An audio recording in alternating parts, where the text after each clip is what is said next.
Attention mesdames et messieurs, on y va.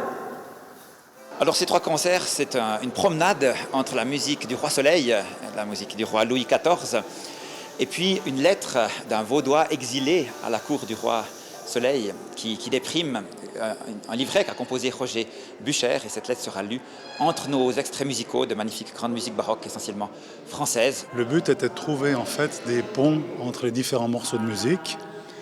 Et puis là, je suis parti de l'idée du garde suisse, en fait, qui, donc sous Louis XIV, qui connaissait un petit peu Lully, Molière, enfin toute cette période.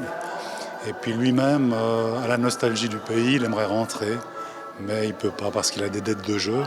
Donc il écrit à sa sœur, qui est restée ici, en Suisse, et puis il lui explique un peu comment se vivent les fêtes à Versailles.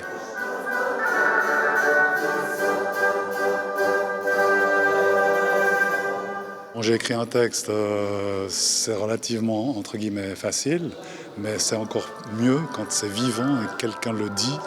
Et tout le cœur a participé à ça. Avec les deux comédiens, il y a une complicité extraordinaire qui fait qu'on a vraiment un spectacle.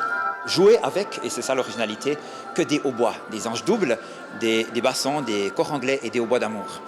Et ça, c'est extrêmement spécifique parce qu'il y a peu de hautboistes, puisque c'est un instrument difficile, extrêmement ancien. Et il s'agissait de rassembler ses amis pour ces trois concerts.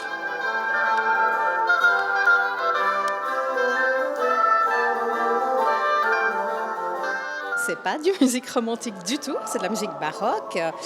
Et on entend surtout beaucoup la force de Louis XIV, son importance, puisque, allez savoir pourquoi, il y a beaucoup de pièces qui célèbrent le soleil. Le roi Soleil donc. Oui.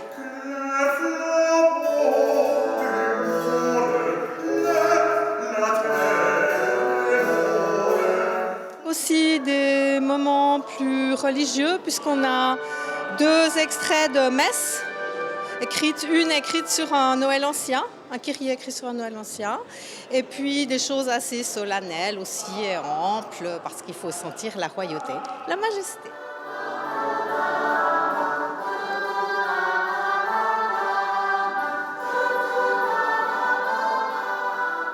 En tant que pasteur, est-ce que vous pouvez nous dire pourquoi finalement ces chœurs traditionnels sont importants et qu'est-ce qui perpétue ?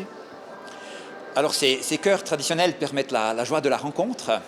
Ils permettent aussi d'habiter nos temples différemment aujourd'hui où tout le monde ne vient plus forcément à un culte ou à une messe. Et ce qui m'émerveille, c'est la joie de la rencontre. Ici, il y a des musiciens que je ne connaissais pas, qui viennent certains d'Aigle, d'autres de France voisine, et la magie opère. Et est-ce qu'on peut parler de magie de Noël ? Alors oui, certainement, elle est un petit peu éteinte sous l'aspect mercantile de nos sociétés, mais les gens, je crois, aspirent très fort à cette magie de Noël et c'est aussi ce que nous aimerions proposer avec ce concert.